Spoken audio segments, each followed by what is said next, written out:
കേൾക്കാമെന്നവരോട് ചോദിക്കുകയോ, എത്ര സൂറത്തോതി മക്കള്, എത്ര ആയത്ത് കേട്ടവരാ, പഠിച്ചവരാ, എന്തേ നന്നാകാത്തത്, എന്തേ മാറ്റം വരുത്താത്തത്? അഹങ്കാരികളെ പോലെ ധിക്കാരികളെ പോലെ നടക്കുന്നല്ലോ.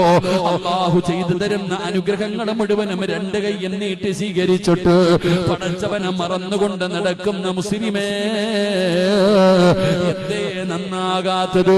പ്രായമായില്ലേ ഉപ്പ, മുടി നരച്ചില്ലേ ഉപ്പ, രോഗമായില്ലേ ഉപ്പ, എത്ര ജനാസ കണ്ട പാപ്പാ, എന്തേ നിനക്ക് നന്നാകാൻ പറ്റാത്തത്? എന്റെ ഉമ്മമാരോട്, എന്റെ സഹോദരിമാരോട്, ഉമ്മ കൂടെ പഠിച്ചവര് കബറിലെത്തിയില്ലേ, തൊലിയൊക്കെ ചുളുങ്ങിയില്ലേ, ഒരുപാട് രോഗമായില്ലേ, പ്രായമായില്ലേ, ജീവിതത്തിൽ മാറ്റം വരുത്താൻ പറ്റുന്നില്ലെങ്കിൽ പേടിക്കണം പെങ്ങള്, ഭയപ്പെടണം പെങ്ങള്. എന്റെ സഹോദരിമാരോട് പറയുകയാ, നിനക്ക് അല്ലാഹനെ കുറിച്ച് ഓർമ്മ വരുന്നില്ലേ? നിനക്ക് മരണചിന്ത കടന്നു വരുന്നില്ലേ? ഖബറും മസ്റയും സിറാത്തും മീസാനും നരകവും നിന്നെ ഭയപ്പെടുത്തുന്നില്ലെങ്കിൽ പേടിക്കണം പെങ്ങള്. നിന്നെ അല്ലാഹു എഴുതി തള്ളി മോളെ.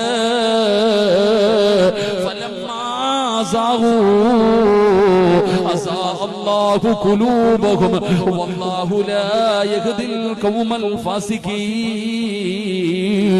ചെവി അല്ലാഹു അടച്ചു വെച്ചിരിക്കുകയാ, ഹൃദയം അല്ലാഹു സീല് വെച്ചിരിക്കുകയാ. അതുകൊണ്ട് വാപ്പാ പേടിക്കണം, വാപ്പാ പേടിക്കണം, വാപ്പാ.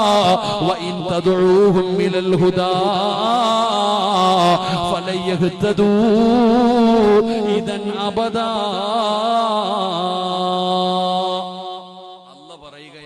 നമ്മുടെ കൂട്ടത്തിൽ ചിലരുണ്ട്, അവരുടെ ചെവി അല്ലാഹു അടച്ചു വെക്കും, അവരുടെ ഹൃദയം അല്ലാഹു സീല് വെക്കും.